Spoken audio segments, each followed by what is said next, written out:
three things you say on your website, which is really indicative, I think, of the way you work, and it's walking, watching, and reacting.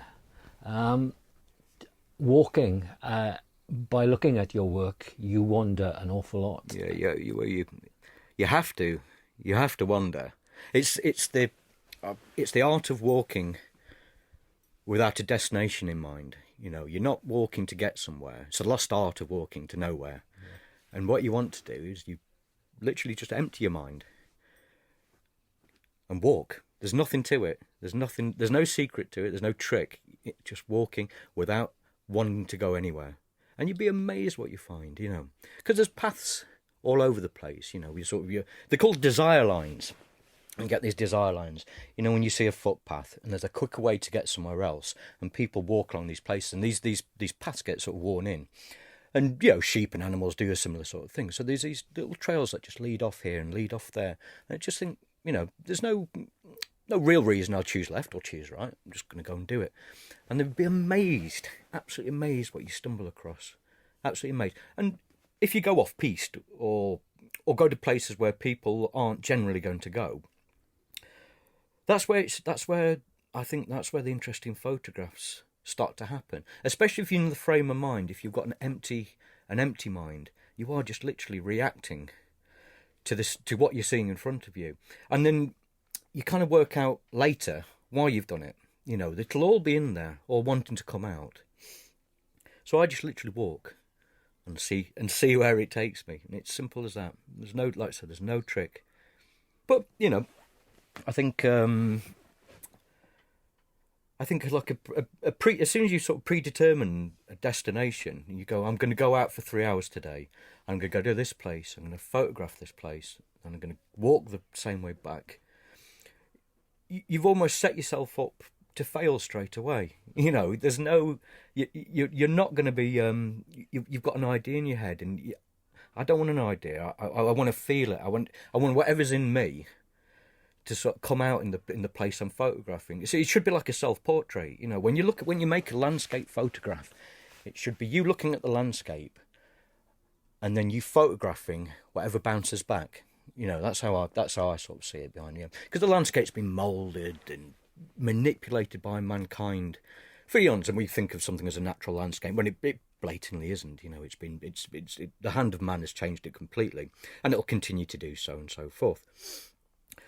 But I try and think about the people who have moulded the landscape. And I try and imagine, when I make a photograph, I try and imagine them, all these people are long dead, you know, that sort of stood behind me, watching me. And I use this phrase occasionally. It's like the dead sing songs, and I'm trying to learn to listen to that. And you see the way they see the way they've done the landscape, made it into something different.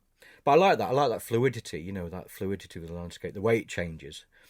You know, in 60 odd years or 30 years or however long I live, it's a comfort to me to know that while I've gone, but the landscape will, you know, continue. It'll remain, and it'll keep changing and evolving, and especially in Britain, you know, we're a tiny little place with so much crammed into it, and then suddenly you there's no sort of great wilderness here. It's all the hand of man is evident everywhere.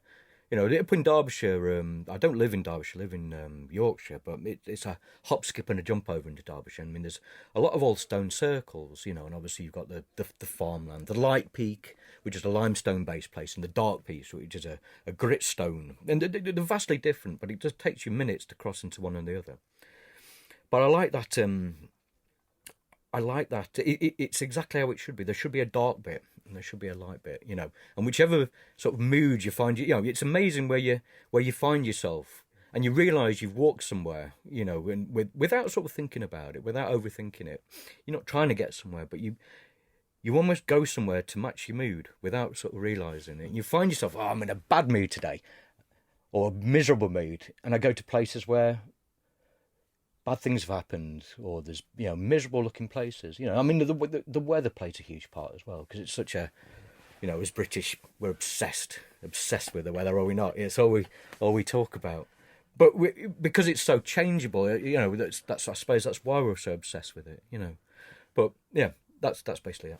It's really interesting. I just pick you up on a point you mentioned that the landscape almost becomes a self-portrait. Yeah. And the more I photograph, the more aware I am of that aspect of photography. That whenever I'm and what intrigues me about this about clearing the mind. Have you found yourself walking and not being clear enough your mind set in order to photograph? Oh yeah, definitely. Yeah, it's I think when you walk, you make sense of whatever's going on in your life at the time. Well, yeah, that's another interesting aspect, because the thing is, there's a Latin phrase called solvitur ambulando, which just kind of loosely means everything is solved by walking. Yeah, yeah. And I kind of think that if you are in that wonderful state of being able to cleanse your mind of everything, that everything becomes more focused. Of course, yeah. It's like dreaming when you're awake. You know, that's like you're walking along, and you can almost feel it. It's almost like a physical feeling. You every step you take, you're leaving something else. You know, leaving something behind. And every step forward you make, you're gaining something as well. So you're moving through. Yes. You're moving through, but you have to leave something. That's the trick, I suppose. Is realizing that you have to leave something behind when you take something. You know, you're taking from the landscape, but you have to leave something of yourself behind as well. Right. You know, it should be a mirror. It should be and a window. When you're out and you've photographed something, how hard do you work that little area you may have found? Do you spend a lot of time there, or are they or are they half a dozen shots, or are they a couple of shots?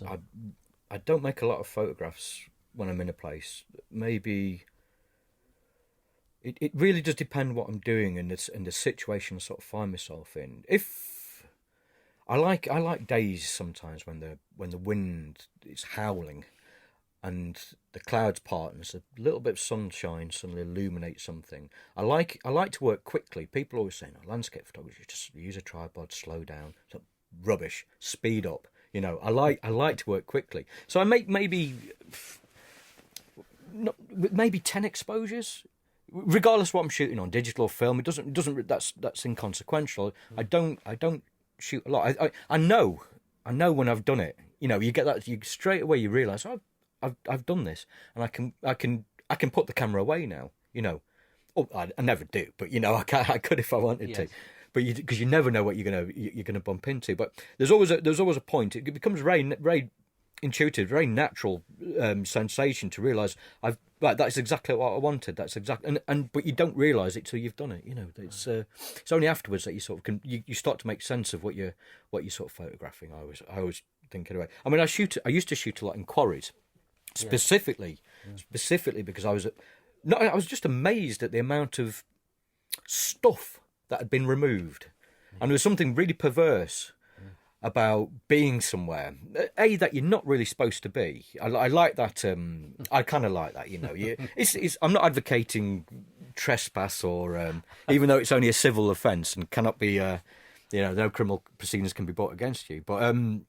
Well, I think that's true. Don't hold me, don't quote me on that. But yeah, I think there's just something wonderful about those out of the way places, because in life in general we adhere to the rules and we live a certain way, and we're not terrible to other people, and you try and live as a decent life as you can. But when you go into a quarry or somewhere you're not really sort of supposed to be, it's like a last act of rebellion, you know, and there's not many of those left for me. You know, I'm sort of, you know, vastly approaching middle age, and I don't get to do that much anymore. So there's something like a childlike naughtiness to it almost, which I always quite enjoy. But aside from that sort of rather fleeting moment, you can stand on the lip of a quarry and look over it, and it's that decision whether to. Sometimes I decide to walk away because sometimes it just doesn't seem right to do. Yeah. And I used to go in a lot at night, and then when you go into quarries at night, the place changes completely. It becomes much more sinister, much more strange, you know. And I'd go into these places. There'd be these huge rotting hulks of machinery. You'd smell them. You'd smell that sort of damp diesel before you'd see them, and you'd have a head torch on. So the head torch was, it's only picking out. It made it all the more scary because your night vision's affected by it. So you're only picking out sort of little bits. But I think that the act of scaring yourself as well, it makes you feel more alive. How often do you get scared? And you're kind of forcing yourself into these situations. But, I never spent too long in there. I'd make what I wanted to do. And then I think, I've spent too long here and I've pushed my luck and I'll get out, Right. So when you're discovering these places on your walks, do they tell you, there's a series of, or do they not? No, not specifically. The places don't inform the series. The projects I've made. It's almost that the locations don't matter. It's a much more insular thing within me. I can be anywhere. I start making a series without even thinking about making a series. It's just only after you've made. It's like playing. You have to sort of play with it a little bit, and you start making a body of work, and then you keep photographing and try not to overthink it.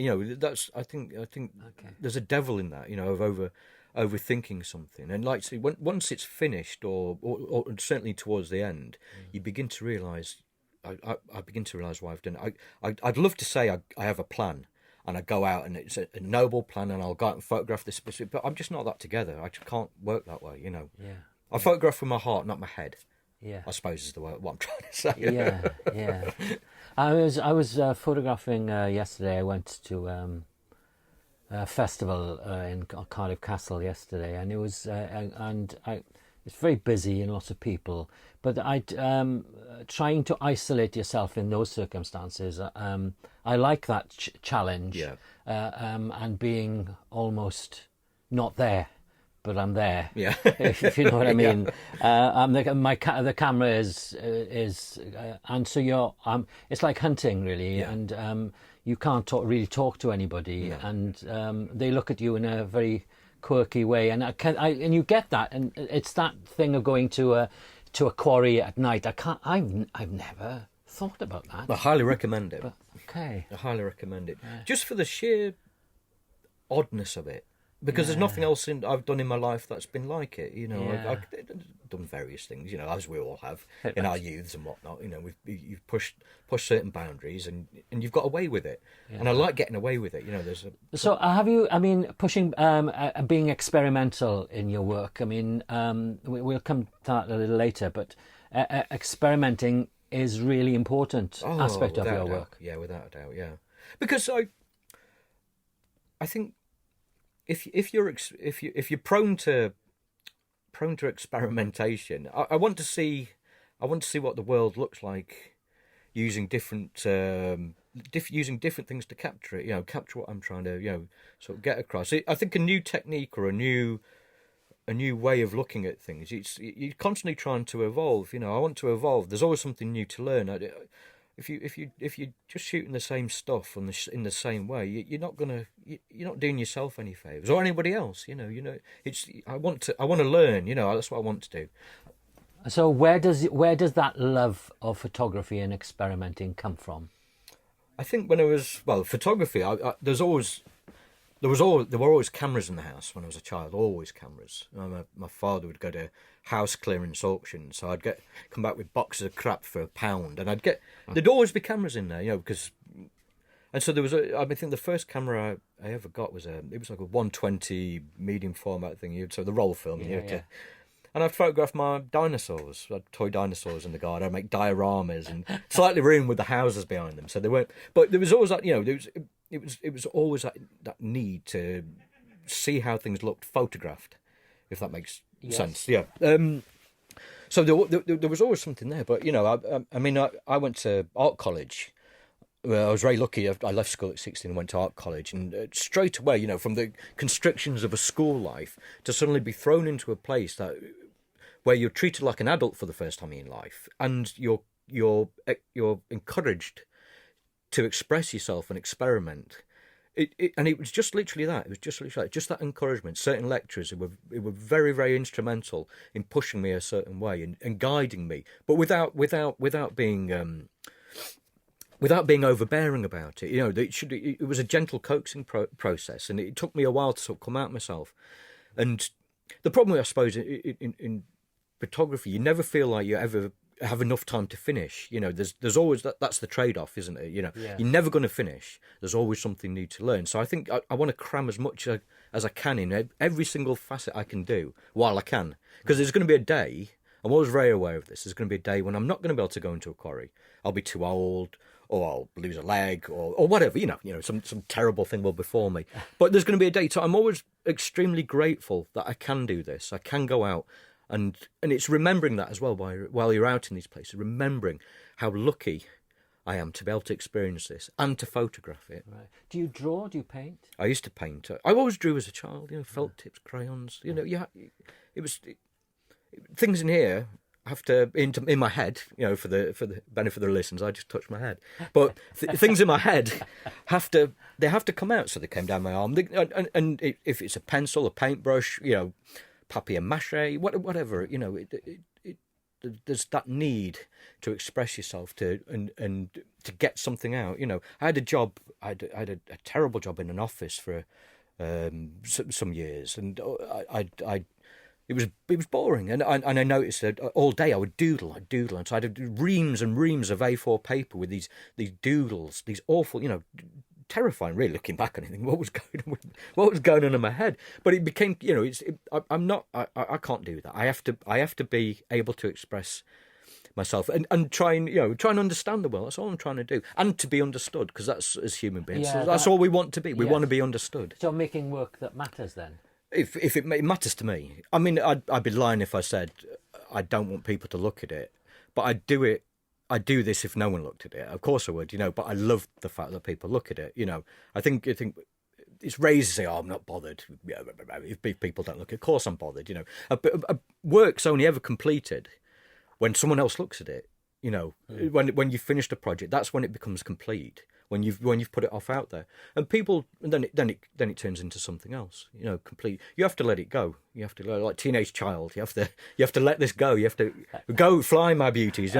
Become something else, and people take it and run with it, and then make it their own, because they've only got their own minds to bring to bear on this, which is essentially a 2D flat representation of something I've seen. That's all it is, and there's no trick. It's you've just got your own life and your own memories and your own opinions to bear upon this two-dimensional representation of something someone else has seen, something that I think this is interesting enough to photograph, and I want to show you. This is what I find interesting.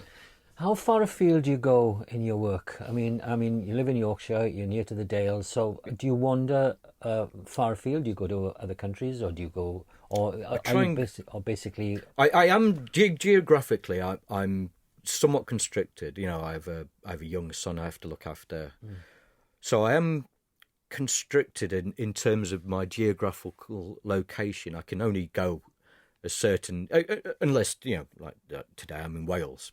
And yesterday and last weekend I was in Scotland, So I try and go as many places as time allows, But like I said, the location it almost isn't important, I think if you live in a certain area, you could spend a lot of time there and really, really, really get to grips with the place, and really understand the place, and go back to the same place. I find myself revisiting an awful lot. Yes, I was going to ask you that. Yeah. So, how often do you? Yes, revisiting is sometimes literally an eye-opener.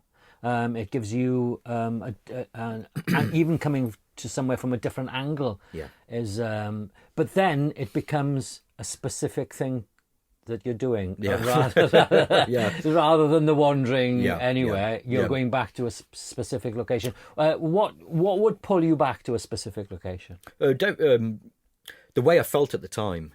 The first visit, I think if I felt a certain way, if I felt good, I want to go back there just because I want to feel good again.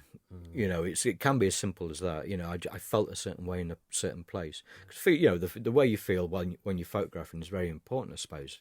You know, there's sometimes when I won't make. I can walk around for a day and I won't make a photograph. Yeah, so does that frustration really play games with you? Yeah, it's accepting it. It's just accepting it, mate, and realizing that, and forgiving yourself as well. You know, you don't be too hard on yourself, mate. You know, there's days when you're a king, and there's days when you're flat on your ass. You know, there's just, that's the way it is. You know, that's the trade off. That's the trade off. You know, there's going to be days when you're a superstar, and other days when you're just rubbish. You know, but that's okay. You know, sometimes you don't need to take a photograph. Sometimes it's just nice, just wonderful and beautiful to be somewhere. Yes. Amazing, you know, Yes. and just appreciate it just for what it is.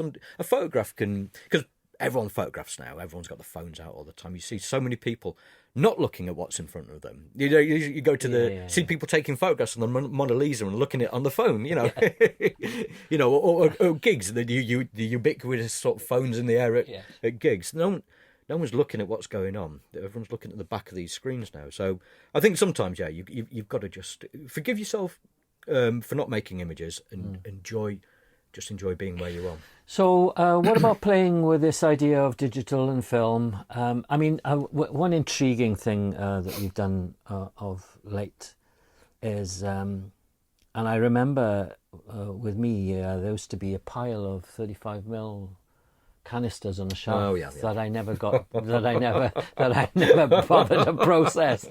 But you've experimented again, but you've come up with this idea of double exposing those films that you found, and some quite amazing results. I was surprised, pleasantly surprised.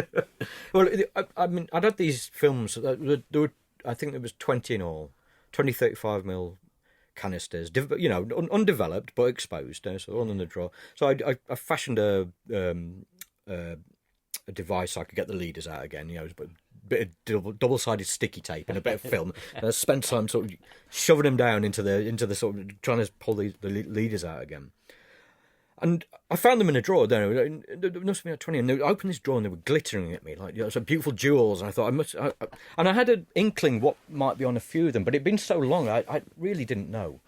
And it was like having a conversation with the possibility of having a conversation with my past self, a collaboration with my past self. Wow. And I really, really liked that idea. And that was an idea that sort of formulated in my head. You know, it wasn't, but you were very limited with what you could.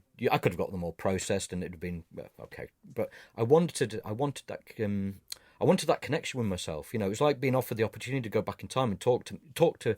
However, I was 20 years old. You know. You know, what an opportunity. And I like the fact that there was a set number. I was only going to be able to do this for a set period of time. It had to be in that sort of frame of time. And I like that restriction. And my father gave me a 35mm compact point and shoot camera.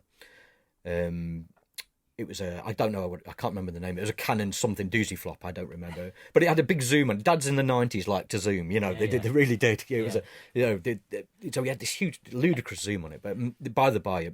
So I got that off him, but I like that connection as well, you know, I like that I like the way my father was somehow connected then. I was using his camera to re-expose these films, and I was able to go out, and I didn't try to think it through too much, because there was an element of serendipity involved. But then I started getting the films processed, and they started coming back, and some were colour, some were black and white, some were slide, tungsten balanced slide film. What the hell am I doing with this? But you know, so I had to when I scanned them and I put them in Photoshop, and I wanted them to be uniform, but I also wanted to destroy them in a way. I wanted to destroy that link. You know, because that was the point. I had this opportunity to talk to myself, then I wanted it done. I wanted it gone, because I was a vastly different person, and as we all were, you know, when you're 20 years old. It seemed like a perfect opportunity to go and have a chat with myself. And I tried to imagine what I'd say to myself. And I tried to sort of when I was walking, and I didn't really sort of think too much about what I was photographing. But then I started to get the films processed, and I started to get them back, and there were pictures of friends who died on there, superimposed with my son over them, you know, and they never met, and it was painful. It was very, very painful to do. very painful. But at the same time, it was beautiful as well. But it had to be that way. It had to be that way. But what I've done is I've kept one film, which I'm going to put in a drawer for another 20 years, and I'll go and photograph again in 20 years' time, so I can talk to myself. So when I'm 60, I'll go and I'll redo it. So hopefully this camera's unless we're all on an island, something, fighting each other for those 3 molecules of water or something. Hopefully we'll all be here and I'll be able to do that. But that was the basic premise behind it. Right. Okay. This isn't the first time you've done double exposure. That's right. Expand. Yeah. I have a friend in America, a photographer called Jackie Golding. She's known online as JM Golding. Strangely, I'm meeting her next weekend. She's come over to my house. So we've never met, obviously. But you like all these things, you build up a rapport and a relationship. And I know she was doing double exposures using a camera called a Holga, which is a medium format plastic, near as much makes no difference, point and shoot, I suppose, with a plastic lens. And I always quite liked that aspect. It was no technology at all. There was something really, really sort of quite pleasing about it. It took a lot of problems out the window and gave you a load of different ones. And and we started. We decided, we chatted about it and said, let's do a roll. So the premise was, I shoot a roll in my Holga, she shoots a roll in her Holga. She's in California, I'm in the Peak District, and then we rewound the rolls, put them in the loving, caring arms of the British Postal Service and US Postal Service, and they'd fly over the sea. We'd get each other's roll and then re-expose them. Simple as that. It's very easy to do. And we called the what did we call it? I don't remember. I can't remember the name of the blooming project now. Tales. Bingo, that's it. That's all I needed. Yeah, Tales from a Non-Existent Land. And it was a start. I was surprised. I was consistently surprised how well they turned out. How these 2 totally different people from totally different parts of the world. And there was just something lovely as well about receiving a film, something tangible, so someone that you knew she'd handle it. So when I went out walking, I tried to imagine her with me. I tried to imagine this lady I've never met, this sort of 50-year-old, sort of hippie-ish looking woman that I'd never met, and I tried to imagine her walking with me and what we'd photographed together. And we created this totally different world, this non-existent land.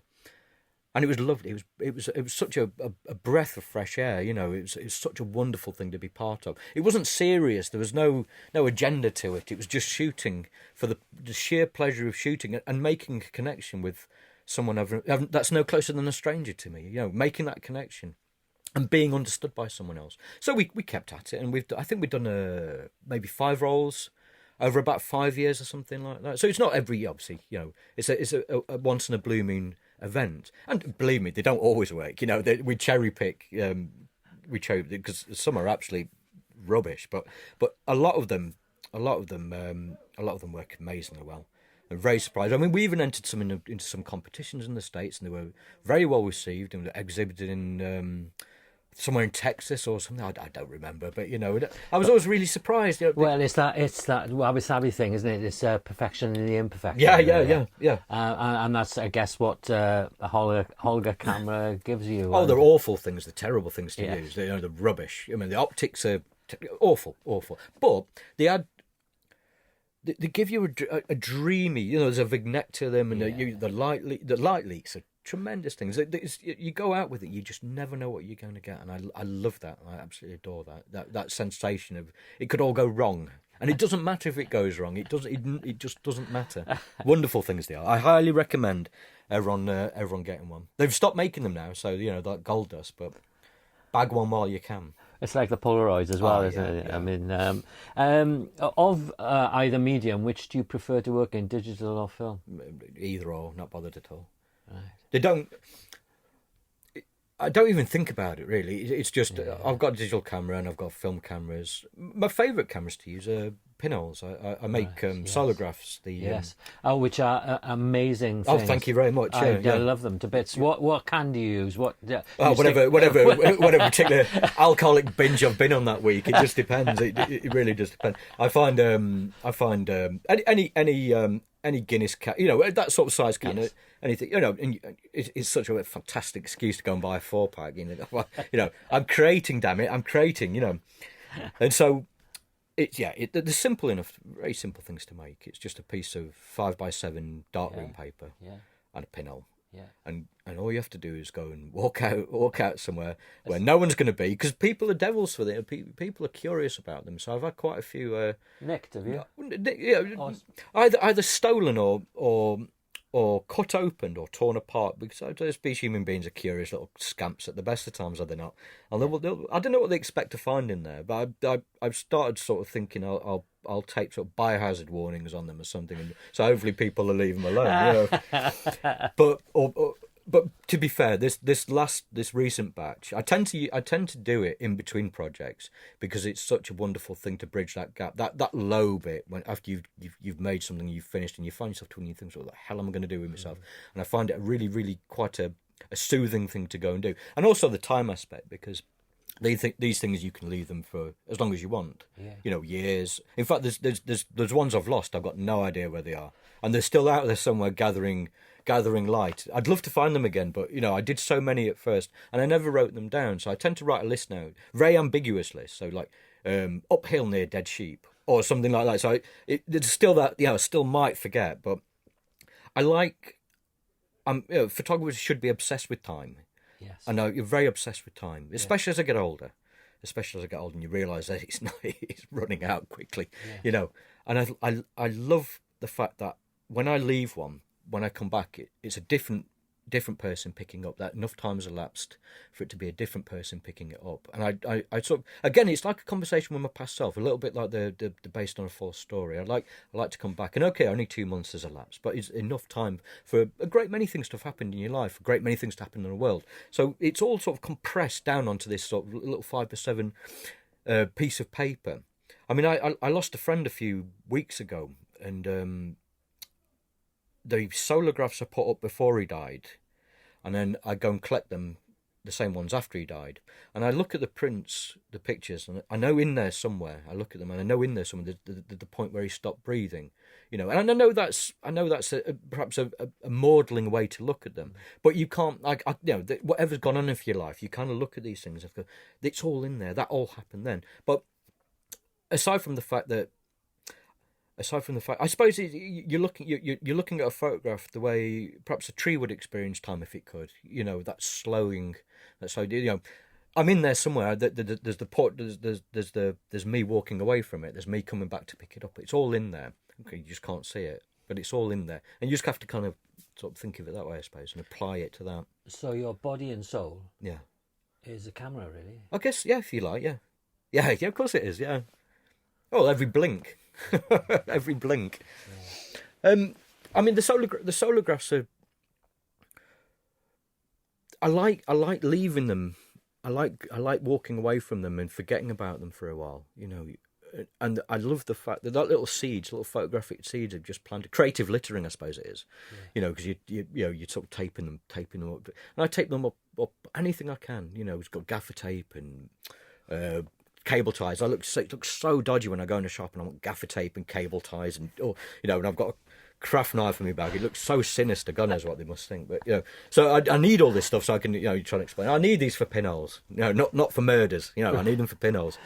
But I love leaving them. We've talked about the process of making Solargraphs. What is the image you end up with, Al? The image.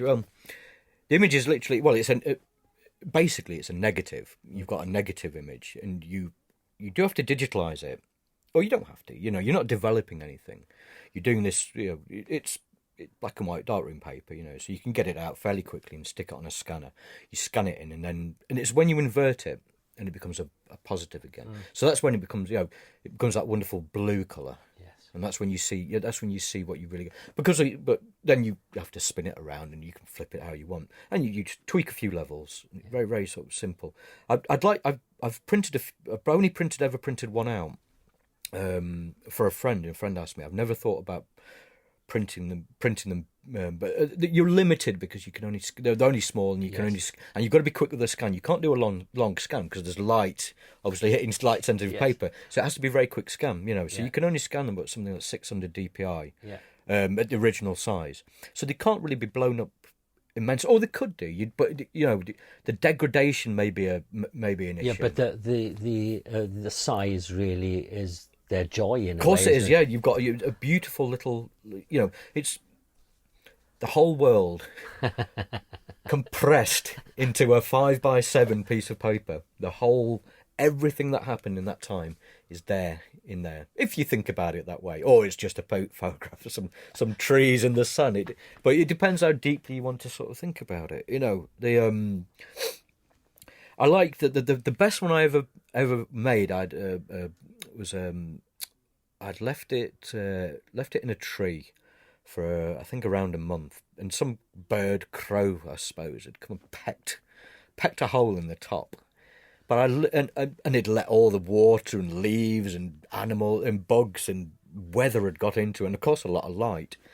And that was my favourite one I'd ever done. I loved the thought of being helped by animals and nature, and everything sort of got it. I might, I almost thought about sticking birdseed on the top of each one, just so things could come along and peck at them and help me in some way. But it made such a bizarre photograph, and it's the only time it's ever happened, but it's the best one I ever did.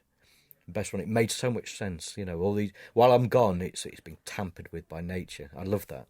You are literally, I mean, you're composing a photograph. You are composing a photograph as best you can, and you can imagine what it might look like, but you've got no real idea. No real idea at all. But that's part of the charm. I think as you get, it's slowly you get more experienced. You begin to get a rough idea of what it might look like. I've started pointing them upwards, because you get so much more. They look so much more abstract. I think the last one I did was it's the best one ever, and it was one that I'd pointed upwards. So I'm going to start doing that rather than tape them to a tree pointing outwards. I like that a lot of water seems to get into them as well, so and they'll create a sort of bizarre sort of speckled effect, almost like a universe, which is what it is essentially, sort of infinity. But yeah, it's a totally pure landscape. I'm doing nothing. I'm just putting it up and leaving it and letting it happen. I'm just letting it happen, and forever, however long I'm going to leave it. That's all it is. All it is.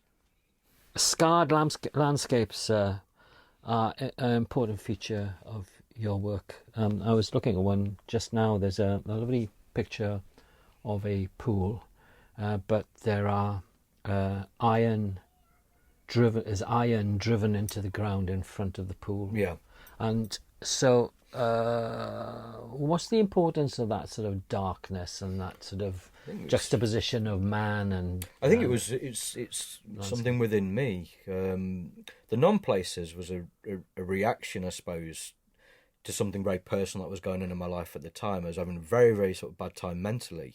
I was very depressed, and I think the non-places, rather than, the only way I can express myself is through photography. I couldn't not photograph any more than than breathe in and out. So it was about going out and in that sort of frame of mind, you're drawn to these places, these out of the way places. You don't want to meet anybody, and you just sort of found yourself there, and they match up to how I was feeling at the time. But it got better. Obviously, I started to get better and better, and the project evolved along with it. But I was almost, this is a strange thing, I was almost worried about getting better in case I couldn't make the photographs anymore. That was a ludicrous thing, but it's how I felt. I was so frightened about getting better in case I couldn't make these images. Oh, no, I can relate to that feeling. It was really strange. Yeah. It was really strange. So it probably took me a lot longer to get well, because it was a very, very bad time. But I think it was very difficult to talk about originally, and I almost regret maybe mentioning how, or revealing how bad I'd got, I was very scared about doing that, very, very nervous about revealing, because it's such a taboo subject. But like I said, it was about that initially, and it was about going to these places, because I knew more or less no one would be there. So were you using it as a therapy, really? It must have been, well, it wasn't knowingly. There was nothing cathartic about it. It was just a necessity. Like, if I'd been well, I'd have still gone and. But I didn't want to. I think if you say to someone, I'm just off photographing, no one bats an eyelid. Oh, right, okay, no problem. It gave me an excuse to be away from people, and an excuse to be somewhere strange that matched the way I was feeling. And I just decided the best thing I could do is photograph every single place that I felt, and where I felt that, in that particular way. And they just happened to be sort of dark places. But I mean, like I said, that's what that project was about initially. But it's also about recovery and about regaining your sort of yourself, finding yourself again after a pretty tough time, I have to admit. Yeah, very strange sort of period of my life. But it's out there now, and people don't understand the reasoning behind it, and people are very, thankfully, very kind, but it was the hardest thing I've probably ever done in my life, is putting this body of work out, and then really sort of admitting to people why I'd done it. Rob Hudson was, and a lot of other people were very, very kind to me, and I emailed Rob first and said, look, I'm really unsure about this. Can you just give me a little bit of advice, maybe, and put me in the right direction? Rob was very encouraging and very, very kind to me. I mean, I'll never forget what he did, and he gave me the strength, I suppose, just to admit. And it was important to admit as well. It was never about a cry for help, and it was never about depression. There's people out there doing better jobs, bringing depression and mental illness into the line, into the I suppose making people aware of it, and they're doing a much better job than I could ever do. That wasn't what it was about. It was my own reaction to my own problems, and but luckily here I am. I got better, and I survived. I made my way through. There might be another time, where I go downhill. We're all susceptible to it. I was always amazed how quickly it becomes apparent that you're not very well, but you learn to look out for the sort of the warning signs, and you can do something about it now. I mean, but with photography, I'm not going to say it saved my life, because that's not true, but it was a way of working it out, just working it out. The landscapes themselves, the scarred, the barren, the desolate. Of course I'm going to go and photograph stuff like that. Of course I'm going to be in these places. That's where I wanted to be. I didn't want to see other people. And I also didn't want other people, coming up talking to me. I'm out here doing this. Yeah, it was really funny. I was walking about 7 months ago on the Preseli Mountains, and there were people on the mountain. It was really bogged me off. Yeah. There were people on the mountain. How dare you? How dare you come here? Yeah. Walk in this beautiful place. Yeah. People ruin it. People ruin the landscape. But I mean, you can't in the Peak District. You can't move for tripod. People sharpening the tripods, and the rustle of man-made fibres as the sort of like anoraks and waterproof trousers. They sort of move about. It's just, but I don't go and photograph in those places anymore. If you see a line of guys with tripods, turn around and walk away. Yes. Just turn around and walk away. I mean, if they do that, that's up to them. But I don't want to see another sunset. No. As long as I don't care. I'm not bothered. If that makes you happy, do whatever you want to do. But just don't expect me to be interested. That sounds so bad tempered, but it's true. It's true. I'm not interested. I'm with you 100%. A lot of the places were being recolonised by trees. Trees are always and plant life. It seems to come back. So there was always that hope. Always that hope. It wasn't despair. There was always you'd see the landscape sort of like mending itself, and that was the metaphor. That's what I was trying to get across in these places. Also, it's sometimes it was amazing fun to be in these bonkers places. You know, the industry, and again, it's the people. You know, the people in the landscape. You know, that created these places that you sort of try and make that connection with. And it was the whole project was about hope. You know, it wasn't a dark project. It was about hope. It was for me personally, but I don't think the workers. I mean, I suppose young photographers are pressured, I suppose, to show work in a certain way. And I'm not claiming I'm the most original person in the world by any means, or the most original photographer, but I just do what feels right.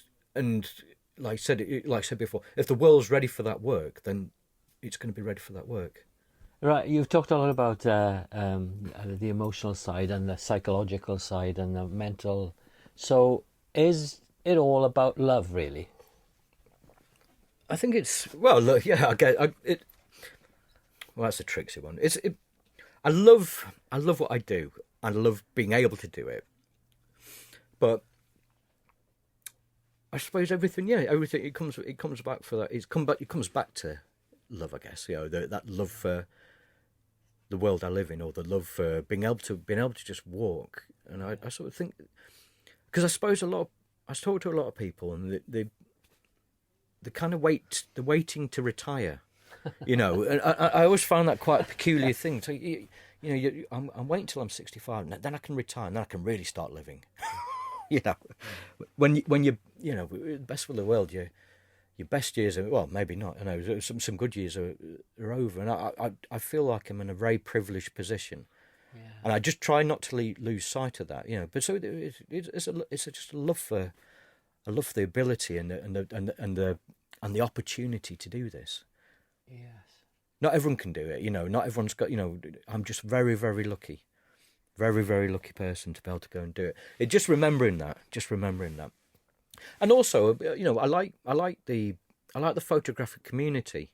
Right, you know, you start to meet people.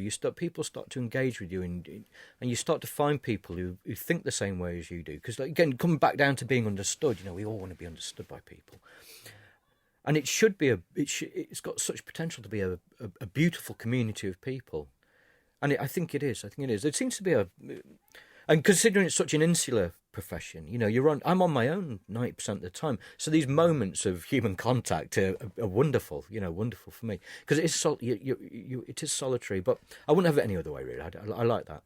I've always been a believer in, because I like photographing people. People is my kind of world, really. I enjoy that. I enjoy the interaction I get with them, because I was speaking to a man. I was on an assignment, actually, and I was speaking, and somebody arrived where I was doing the assignment, and I thought he was an interesting character, so I started talking to him. He gave me a cucumber, which he was in his 80s. Like you do, yeah. He was a really nice farmer, you know, yeah. And I photographed him, and but that little world that was created at that specific time is kind of locked in my head forever. Yeah. And sometimes I wish I could give that. The photograph doesn't really.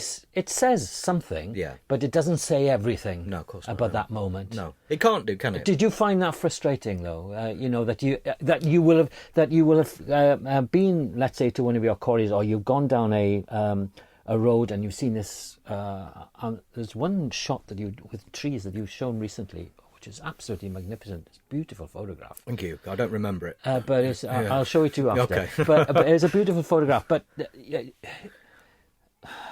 that moment, because it doesn't convey everything. Now, a painter can convey things on canvas that can elicit a great deal of emotion. Surely, yeah. A photograph doesn't do quite the same thing. No, it's just a copy. It's just a copy of. That's all it is. It's a representation. So, in that respect, does it fail? No, not at all. I think it depends. It depends what the viewer does with it, I suppose. You know, at the end of the day, I was there, and that's all that matters to me. Right. That's all that matters to me. I was there, and I saw this. Whatever it was, and it meant enough to me to make a picture. But it is, when you really just get down to it, it's just a copy, you know. But people will disagree with that and say, well, they mean so much more. But that's how the other person, the viewer, perceives it. It's up to them to make their own minds up about it. I've done my job. It's up to you now. I've done this. Brilliant. You have to do this. It's not. So it's and that's difficult in this day and age because we're so inundated by imagery. Yeah, of course, coming at us from every perceivable angle that people, because you notice it when people look at books, especially photographic books, they tend to flick, and they never stay. They never hold and really look about what's happening. You won't watch people in galleries looking at photographs. It tends to be very skimmy, their approach. Yeah. Well, I think people are nervous of galleries. People are nervous of things that they don't necessarily... I think people are worried about looking stupid. They don't want to look silly. They don't want to ask questions. Right. If in a gallery situation... Is that something specifically British? Or would you find I think that's just humankind, to be fair. Okay. People don't want to... I don't think it's about the answer. I think it's about enjoying the question. I always think, it doesn't. You don't necessarily need to work it out, but enjoy the question. Simple as that, really, isn't it? It doesn't. You don't have to come to a conclusion about it. There isn't a golden magic rule. And when someone says, "Well, why don't you explain your work?" and someone says, "No, it's up to you. It's up to you now. It's up to the viewer." But I mean, photography and art can be quite po-faced, I suppose, and and galleries, I guess, can be quite intimidating places, especially if you're.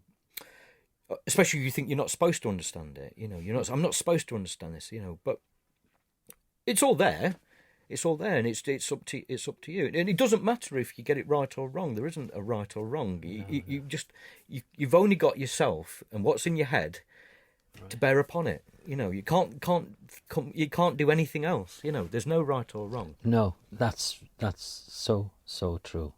However, we all, I guess, as photographers, are looking for some sort of recognition of our work. Do you look for recognition, or don't you? Are you not? Oh, Christ, I want to be famous. No, no. I don't know. I like interacting. I like the interaction it brings. If someone engages with your work, whether it be negatively or positively, I like. Occasionally, it's nice to see. I've. A while ago, maybe a few years ago, I saw myself getting slagged off in real time on a blog. And people really weren't holding back. I really wanted to jump in and have a sort of try and defend myself, but I didn't at the end of the day. I kind of enjoyed watching how other people perceived it. And it was a series of work, except they'd taken one photograph completely out of context. Right. And the typical usual, I don't understand this. It's rubbish, load of rubbish. I found it fascinating to watch people in real time. That was quite interesting as well. So I sort of sat there and tried not to be hurt by it, But then I thought, the strangers, and if they'd met me.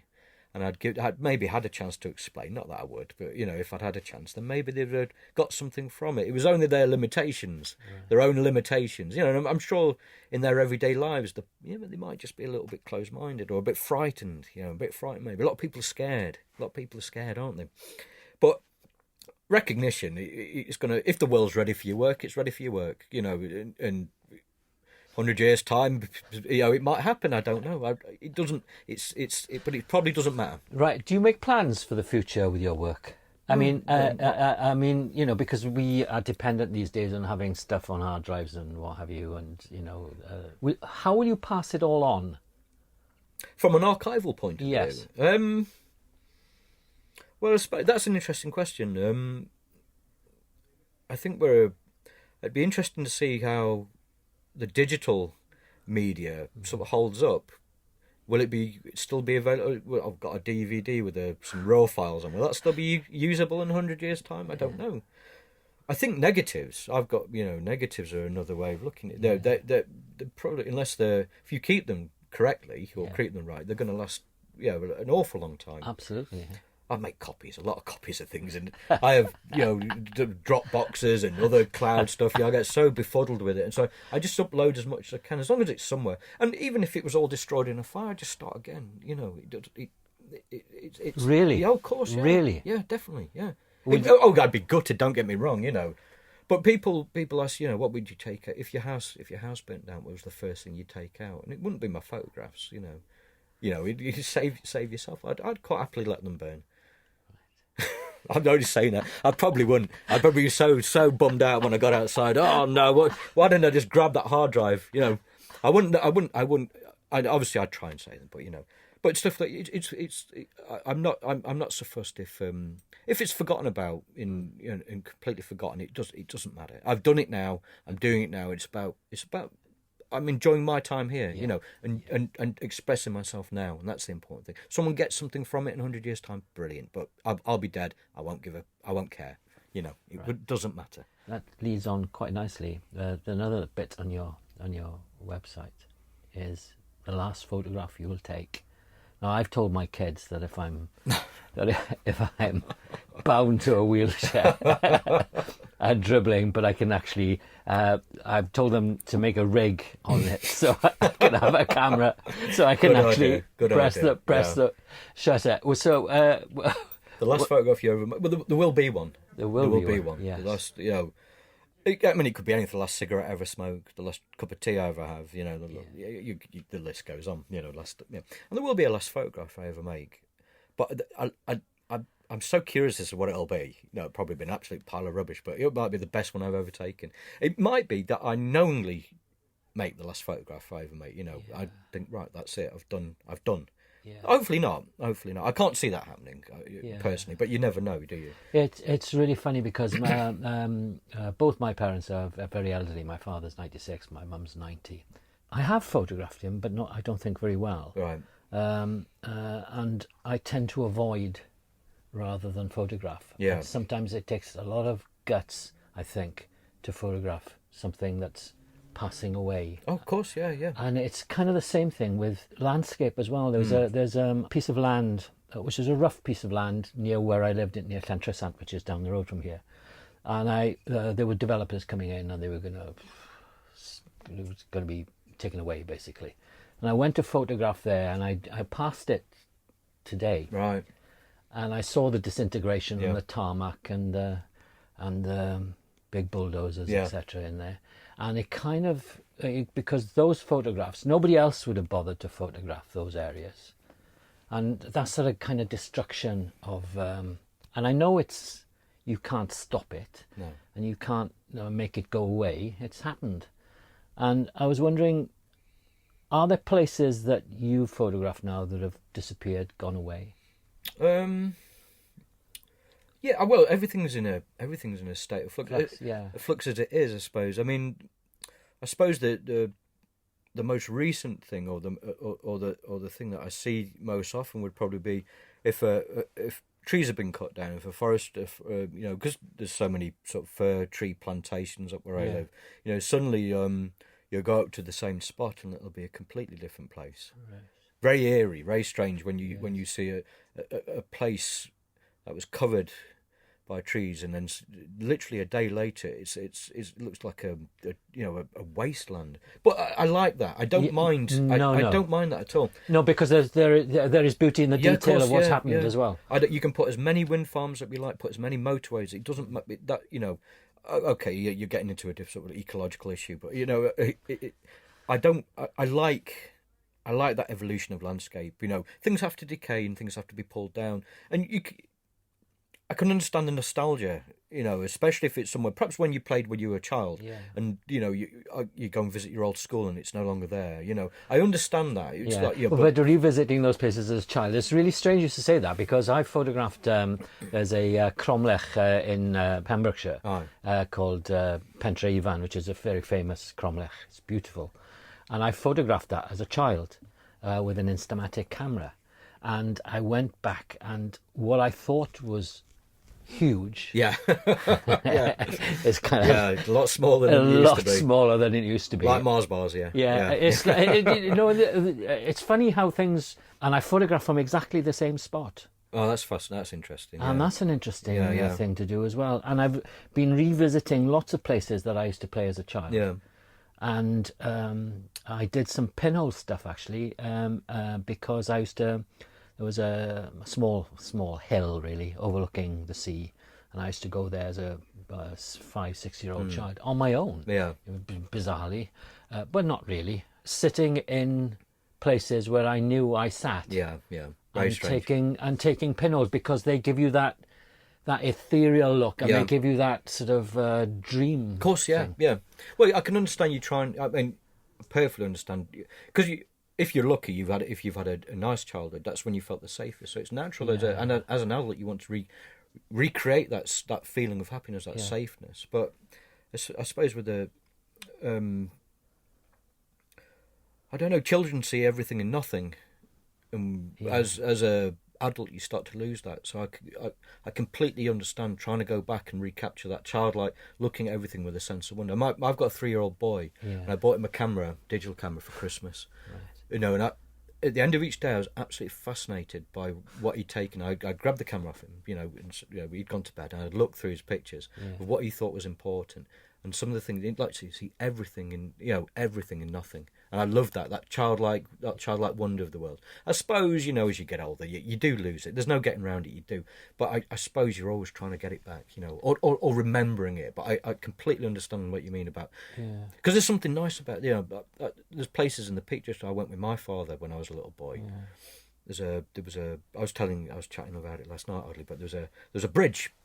And as I remember, there was a sheep's head underneath the bridge. I remember prodding it with a stick, like you do, like children are wont to do. But I'd found this bridge again, and I didn't realise it was the same bridge. And I stood there for perhaps 15 minutes or so, and I didn't know why. I wasn't moving. I just didn't want to move from the spot.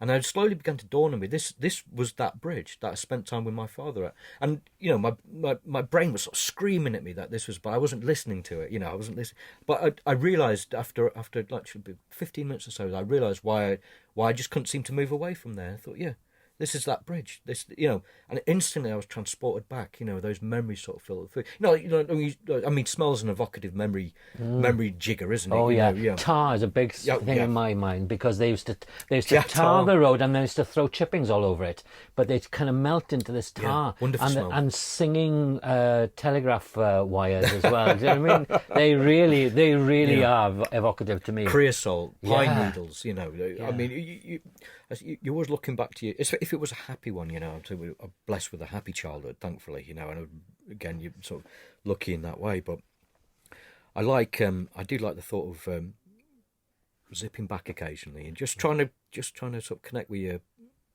I think you have to, with photography, it has to be playful as well. Yeah. You have to play, and because that's with play, that's how you learn. That's how you, I think as adults you forget how to play. But having a child forces you to start to learn to play again. I was amazed how difficult I found it at first, is learning how to play again. I mean, and then before you're playing Hulk and Spider-Man Go Shopping or something, and you're quite happy to do it, and it's the strangest thing in the world, but you're quite happy to do it. But I like that. I think it's very interesting that you went back to them places and imagine that connection with your past, sitting in the same place again. Yeah, because I think lots of things are very circular. I like very circular, and we keep on returning, of course, to places. And on that kind of theme, then, are you a spiritual person? I don't like. I'm not a fan of that word. I don't.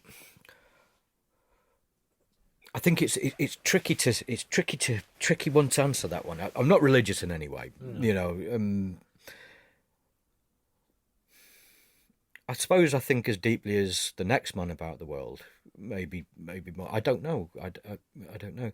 It's like those late night conversations you suddenly had with people when you've had enough beer to kill a rhino. You end up in these sort of bizarre diatribes with people about. I've had a few this week, and it's been very, very odd. But I can't claim to be a spiritual person. But it depends what you mean by that. It's a strange. Well, it's like being able to, when you're out in the landscape.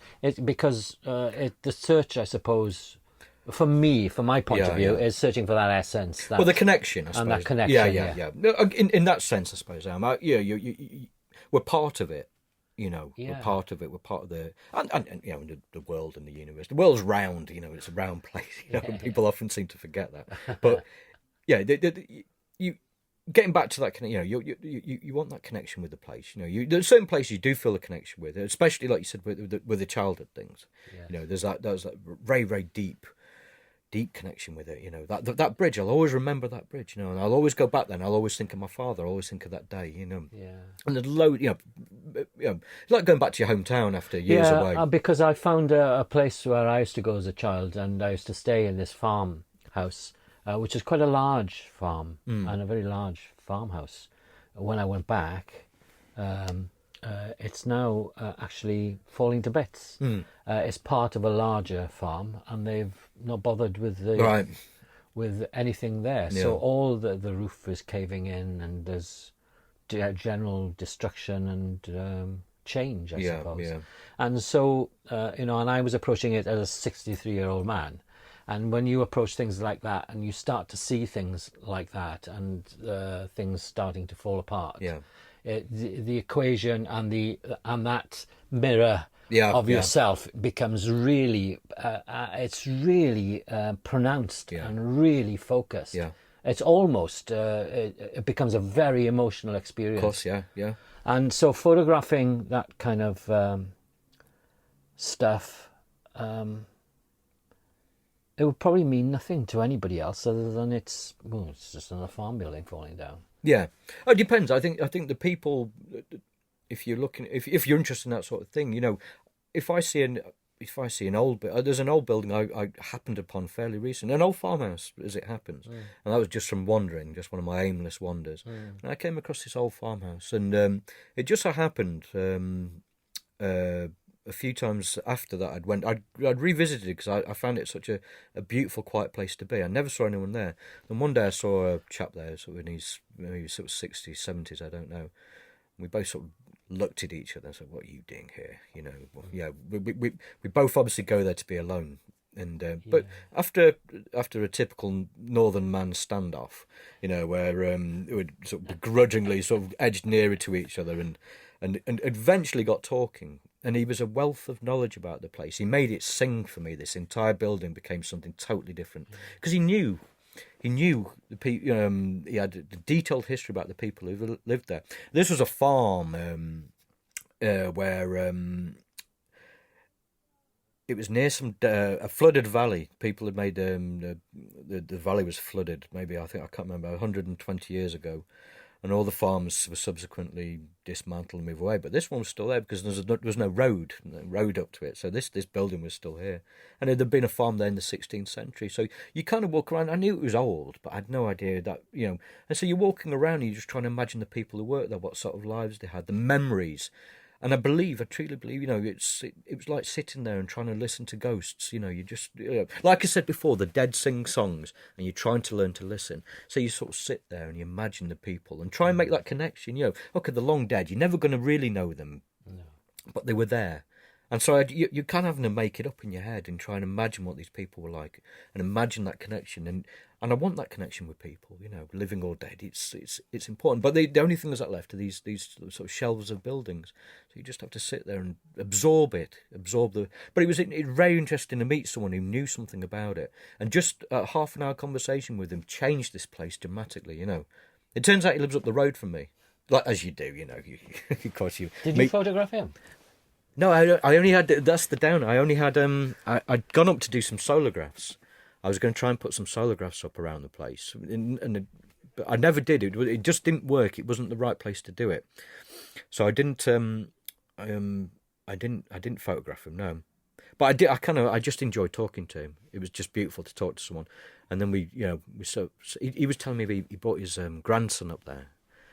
And I like that. I really, really like the fact he brought his grandson up there, his 14-year-old grandson, and they made fires and they sat there and they enjoyed the place together. It was so important. And he experienced it in a completely different way than I would. He had that connection with his grandson. And his grandson, when he goes back there, he might take his own grandchildren there, and it'll continue. That story will continue. And I love that. That's continuation. So there's always hope. There's always hope. The next generation will find it. The next generation of people will go and do something. The future looks sort of dark at the moment, doesn't it? But it's where the next generation are going to, I suppose, take the light, as it were, Yeah. So that when you see a crumbling building, okay, it's crumbled and the people are dead, but people are going to enjoy it in different ways, you know. So there's always hope. There's always hope. It continues. It just continues, and it's comforting to know that as well, isn't it? I have to concur with your philosophy. It's absolute joy listening to you speak about. It's not photography, really, is it? It's a way of it's a way of life. You just happen to have a camera with you, That's right. I suppose. You know, it's a way. It's a device that I can make sense of the world with. You know, I suppose in a way. Yeah. I suppose. I mean, it might be something else. You know, it's easier than carting around a paintbrush and easel, isn't it? You know, much easier. less of a hassle. You've talked about that. I would agree with you that all photographers are very insular, and we are very sort of in our little bubble. Of course, yeah. But you've recently started a collective. We have. And with what purpose? I suppose the four of us involved. I suspect we just never really found we fit in anywhere. And I think if you want to do something, no one's going to do it for you. You know, we're not in any club, so we kind of have to make our own. It's quite petulant, really, I suppose. You know, you're not going to be in our. You know, no, you can't be in our club. But so we'll make our own club. You know, make our own little group. But we all have similar ideas about the way landscape photography, specifically landscape photography, can be used to tell stories, to mean something more than photographing the weather. You know, a lot of people seem to photograph the weather, which is fine if you want to do that. But I'm just, you know, Rob and Steve and Joe and I, the four people involved, aren't particularly interested in that. We want it to be something different, and I like the thought of a collective. It gives you some support and a little bit of critique and some feedback about work. But we want to include. It wants to be an open tent. You know, it doesn't want to be po-faced. It wants to be open and inviting. You know, it should be a beautiful thing. It should be about community and about love and about respect, and making a community of photographers. You know, male, female. It doesn't matter, you know. We want your work. We want to see your work. Send us your work. You know, show us what you're interested in. Make it sing for us. You know. Right. And if people are looking for this collective, what's it called? It's called Inside the Outside. Look it out on Twitter, guys. Look it on Twitter. Look at it. You know, the catchy title was hammered out in a pub in London after many beers. So. Just have a look at the work. Have a look at the work on the site, and we start to ask certain people. You know, next month we have a photographer called Jackie Booth, who's going to show us some of her work. She's the first person, aside from the four of us, to show work on the site. So we're really looking forward to that. So she's done some writing, some photos. So you know, I'll be tweeting that, and there's the Facebook page. So yeah, see the links. Thank you very much, Al. It's been an absolute pleasure. No, thank you. Thank you. All right. Excellent.